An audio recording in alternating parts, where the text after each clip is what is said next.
വയറ്റിലുള്ളത് ഇരട്ടക്കുട്ടികളാണെന്നറിഞ്ഞ സമയം ആദ്യം എൻ്റെ മനസ്സിലേക്ക് വന്ന ചോദ്യമായിരുന്നു, രണ്ടുപേരും കൂടി ഒന്നിച്ചു കഴിഞ്ഞാൽ ഞാൻ എങ്ങനെ മാനേജ് ചെയ്യുമെന്നത്. പ്രസവിക്കുന്നത് വരെ അതിനൊരു ഉത്തരവും എനിക്ക് കിട്ടിയിട്ടുമില്ലായിരുന്നു. ഇരട്ടക്കുട്ടികളുടെ അമ്മ എന്ന നിലയിൽ ഞാൻ ഏറ്റവും സ്ട്രഗിൾ ചെയ്തതും ഈ പ്രശ്നത്തിന് മുന്നിലായിരുന്നു. ആരെ എടുക്കണം, ആരെ താഴെ വെക്കണമെന്നറിയാത്ത ഒരവസ്ഥയുണ്ട്. ഇനി അഥവാ ഒരാളെ എടുത്താൽ തന്നെ മറ്റേ ആളെ കാണുമ്പോഴോ കരച്ചിൽ കേൾക്കുമ്പോഴോ ഒരു ഗിൽറ്റ് ഫീല്, ഒരു അനാവശ്യ കുറ്റബോധം നമ്മളെ തളർത്തിക്കളയും. ഇമോഷണലിയും മെൻ്റലിയും നമ്മൾ ഏറ്റവും വൾണറബിൾ ആവുകയും എന്ത് ചെയ്യണമെന്നറിയാത്ത ഒരു കൺഫ്യൂസ്ഡ് സ്റ്റേറ്റിലേക്ക് നമ്മൾ എത്തിക്കുകയും ചെയ്യുന്ന ഈ പ്രശ്നത്തെ നമ്മൾ ഓവർകം ചെയ്യുന്നത് രണ്ടുപേരെയും എടുത്തുകൊണ്ടാണ്.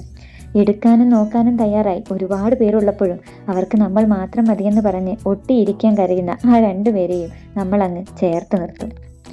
കൈക്കുഞ്ഞായിരുന്നപ്പോൾ രണ്ടാളെ രണ്ട് കയ്യിൽ ഒതുക്കി പിടിക്കായിരുന്നു. ചിലപ്പോൾ ഒരാളെ മടിയിലും ഒരാളെ കയ്യിലും പിടിക്കും. എങ്ങനെയായാലും അവർ ഓക്കെയാണ്. നമുക്കും അവരുടെ കംഫർട്ടാണല്ലോ പ്രധാനം. എന്താലേ, എനിക്ക് തോന്നുന്നു സാഹചര്യങ്ങളാണ് മനുഷ്യൻ്റെ ഓരോ സ്കില്ലിനെയും ഡെവലപ്പ് ചെയ്യുന്നത്. അല്ലെങ്കിൽ ഞാൻ ഈ കുഞ്ഞിക്കിളികളെ രണ്ടിനെയും തൂക്കിയെടുത്തോണ്ട് നടക്കൂ. എന്നാൽ ശരി, ബാക്കി കഥ പിന്നെ പറയാം.